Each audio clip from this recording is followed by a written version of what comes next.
जय श्री कृष्णा दोस्तों। मैं हूं वेद प्रकाश भारती, आपका एस्ट्रोन्यूमरोलॉजिस्ट, सिग्नेचर और वास्तु एक्सपर्ट। दोस्तों, हर दिन मुझे ज़्यादातर सवाल केवल एक ही विषय पर मिलते हैं। क्या हमें सरकारी नौकरी मिलेगी? और उसके बाद अगला जवाब सवाल होता है, कब मिलेगी और किस साल में मिलेगी? इन्हीं सवालों का जवाब आज मैं आपको इस वीडियो में देने वाला हूँ।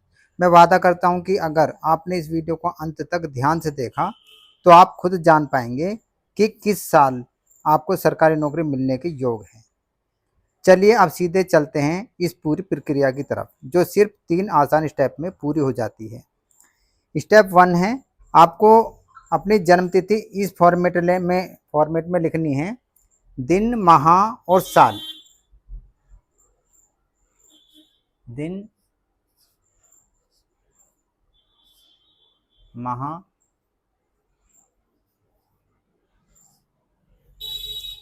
और साल। साल के स्थान पे आपको प्रश्नवाचक चिन्ह लगा देना है, क्योंकि अभी हमें ये नहीं देखना कि आप किस साल पैदा हुए थे। हमें सिर्फ ये देखना है कि आप किस तारीख और किस महीने को पैदा हुए थे। स्टेप 2 है, मूलांक निकालने के लिए आपको अपनी जन्म तारीख के अंकों को जोड़ना पड़ेगा। जैसे आपकी जन्म तिथि मान लेते हैं 15 है, यानी कि आपको किसी भी तारीख मतलब महीने की 15 तारीख को जन्म हुआ है, तो इसे हम कैसे जोड़ेंगे? 1 + 5, तो आपका मूलांक होगा 6। और अगर आपकी जन्म तिथि 25 है, मान लेते हैं उदाहरण के तौर पे, तो इसे जोड़ देंगे 2 + 5, तो आपका मूलांक होगा 7। इसी तरह से कई बार डबल डिजिट में भी तिथि आ जाती है, तो उसे भी हम सिंगल एक ही अंक में बदलेंगे। जैसे है किसी की 29 तारीख, तो 29 तारीख को हम जोड़ेंगे 2 + 9 = 11, तो ये डबल डिजिट अब आ गई। इसको फिर सिंगल में बदलेंगे, 1 + 1 = 2, तो ये होगा मूलांक 2। इसी तरह से हम सभी का मूलांक 1 से 9 तक का आता है। 9 मतलब जिसका भी जन्म 1 तारीख से 9 तारीख के बीच हुआ है, उन्हें कुछ करने की जरूरत नहीं होती। उनका ऑलरेडी उनका मूलांक सिंगल डिजिट में है। किसी का 1 तारीख को हुआ तो उसका मूलांक 1 हो गया, 2 को हुआ तो मूलांक 2, 3, 4, 5, 6, 7, 8 और 9, यहाँ तक के मूलांक सिंगल डिजिट में है। अगर किसी का 1 से 9 तक जन्म हुआ तो वो उसका वही मूलांक है। और डबल डिजिट में आता है तो इसको आपस में जोड़ के ऐसा कर लेंगे। अब स्टेप 3 आता है। अब हमको वो वर्ष चुनना है जिसमें आपको ये पता करना है आपको सरकारी नौकरी मिलेगी या नहीं मिलेगी। अब आपको वो वाला वर्ष चुनना है। मान लेते हैं कि 2025 में आपको सरकारी नौकरी मिलेगी या नहीं, आपको ये पता करना है। और ये मान लेते हैं आपकी जन्म तिथि 19 जुलाई है। मान लो हमें 2025 का पता करना है कि हमारी सरकारी नौकरी लगेगी या नहीं लगेगी हमें, और हमारी जन्म तिथि 19 जुलाई है। तो हम क्या करेंगे, इसमें हम लिखेंगे तारीख, महीना। मतलब जैसे ये हो गया, इसमें अब इस तरह से हो जाएगा, दिन, महीना और साल। साल ये वाला आएगा जिस वर्ष का हमें देखना है, जिस वर्ष का देखना है हमें हमारी सरकारी नौकरी लगेगी या नहीं। तो अब हो गया हमारा 19 जुलाई 2025। 19 जुलाई 2025। तो हम क्या करेंगे, सबसे पहले 19 जुलाई को मूलांक निकाल लेंगे। 19 जुलाई का करेंगे 1 + 9, और ये हो गया हमारा मूलांक। अब जिस वर्ष का जोड़ना है हमें, जैसे 2025 का करना है, तो हम लिखेंगे 19 जुलाई 2025, इसको जोड़ लेंगे आपस में। 9, 10, 17, 18, 19, 20, 21 और 5, 26। तो अब इसको भी सिंगल डिजिट में कर लेंगे, होगा हमारा भाग्यांक। अभी हमारा भाग्यांक होगा मूलांक 1 हो गया और भाग्यांक 8 हो गया। हमने जो कैलकुलेशन की थी इसमें हम अब सभी अंकों को एक साथ लिख लेंगे। इसमें आपका मूलांक, भाग्यांक जो विशेष आया हमारा इस साल का, और डेट, महीना और साल। जैसे 19 जुलाई 2025, इसमें हम जीरो नहीं लेंगे, इसमें हम जीरो नहीं लेंगे। अब आ गया हमारा मूलांक,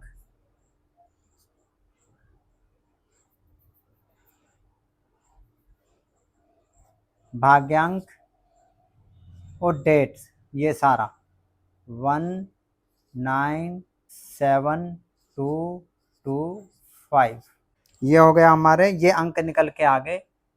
ये हमारा मूलांक होगा, ये भाग्यांक होगा, और ये जो डेट थी इसमें जीरो को हटा के ये लिख लिया 19 जुलाई 225। अब इसमें हमें ये देखना है 1, 8 या 9, इन तीनों में से कोई भी आ गया तो आपको सरकारी नौकरी के पक्के योग बन जाते हैं। इन तीनों में से कोई भी अंक आ गया तो सरकारी नौकरी के पक्के योग हैं। और अगर आपकी डेट ऑफ बर्थ में ये तीनों ही एक साथ आ गए तो आपकी सरकारी नौकरी लगने की और भी ज़्यादा प्रबल संभावना बन जाती है। अब जैसे हमारी डेट में, इसमें जो हमारे जो पूरा ये लाइन है, मूलांक भी, भाग्यांक भी, और ये महीना, तारीख और सब जोड़ के जो आया है, सारी कैलकुलेशन की हमने इसमें हमारा 1 भी आ गया, 8 भी आ गया और 9 भी आ गया। तो इस साल इनकी जिनकी भी हमने डेट ऑफ बर्थ ली है, बहुत प्रबल संभावना है 2025 में इनकी नौकरी लग जाएगी। अगर ये तीनों अंक में 2 आते हैं तो संभावना थोड़ी कम हो जाती है, एक में थोड़ी और कम होती है, और तीनों में से कोई भी नहीं आता तो कोई संभावना नहीं होती। अगर तीनों में कोई भी अंक नहीं आता, कोई संभावना नहीं है, तो हम आपको कुछ छोटे छोटे उपाय बता रहे हैं। इन्हें करके आप अपने ग्रह को स्थिति को मजबूत कर सकते हैं। जैसे किसी का 1 नहीं आया, अगर ये तीनों अंक आपकी लिस्ट में नहीं आते हैं तो चिंता ना करें, इसमें चिंता की कोई बात नहीं है। हम आपको कुछ छोटे छोटे उपाय बता रहे हैं, इन्हें करके आप अपने ग्रह की स्थिति को मजबूत बना सकते हैं।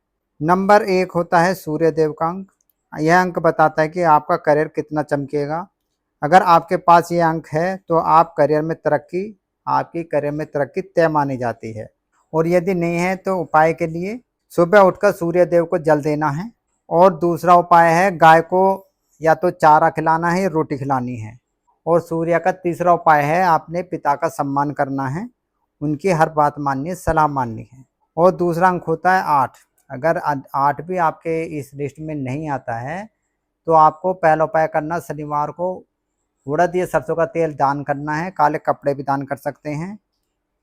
और दूसरा उपाय है गरीबों की मदद करनी है, मजदूर लोगों की, चाहे आपके घर पे काम करते हो चाहे मजदूर बाहर काम करते हैं, उनकी सेवा करनी है। और तीसरा उपाय है शनि का, आपको सीधे हाथ की मध्यमा उंगली में लोहे का अंगूठी पहननी है, लोहे का छल्ला। अब बात करते हैं मंगल के उपाय की, 9 नंबर का। अगर 9 नंबर नहीं आपकी लिस्ट में नहीं आता है उस साल, तो आपको मंगल को लाल मोले सीधे हाथ में बांधनी है। महिलाओं को उल्टे हाथ में बांधनी पड़ती है, लड़कियों को, और लड़कों को सीधे हाथ में। आप मंगलवार हनुमान चालीसा का पाठ कर सकते हैं, रोजाना भी कर सकते हैं। और मंगलवार को लाल कपड़े पहनने चाहिए आपको, अगर आपके लिस्ट में 9 नंबर नहीं आता है। तो ये था सरकारी नौकरी का। अगर 25 में नहीं आता है तो 26 में आप कैलकुलेशन करेंगे तो हो सकता है 26 में आ जाए। इसमें तो 25 में ही लग रही है इनकी नौकरी, जिनका हमने देखा है। तो ये था कि नौकरी का कैसे पता करें कि कब लगेगी और कब नहीं। अगर ये वीडियो आपको अच्छा लगा हो तो इसे लाइक करें और शेयर जरूर करें, और कमेंट में ओम नमः शिवाय, जय माता दी या जय श्री कृष्णा जरूर लिखें। ये नाम भगवान का नाम है और बड़े चमत्कारी होते हैं। आप चाहें तो अपनी डेट ऑफ बर्थ भी लिख सकते हैं, हम कमेंट में आपका जवाब देंगे। कि आपकी सरकारी नौकरी कब लगेगी और कब नहीं लगेगी, इस साल लगेगी या नहीं लगेगी, जो भी हम बता देंगे आपको कमेंट में। और अगर चैनल सब्सक्राइब नहीं किया तो सब्सक्राइब कीजिए और बेल आइकन के बटन को ज़रूर दबा दीजिएगा, ताकि ऐसी ज्ञानवर्धक वीडियो की आप तक नोटिफिकेशन सबसे पहले मिल जाए। मैं हूँ वेद प्रकाश भारती, मिलते हैं अगले वीडियो में। नमस्कार।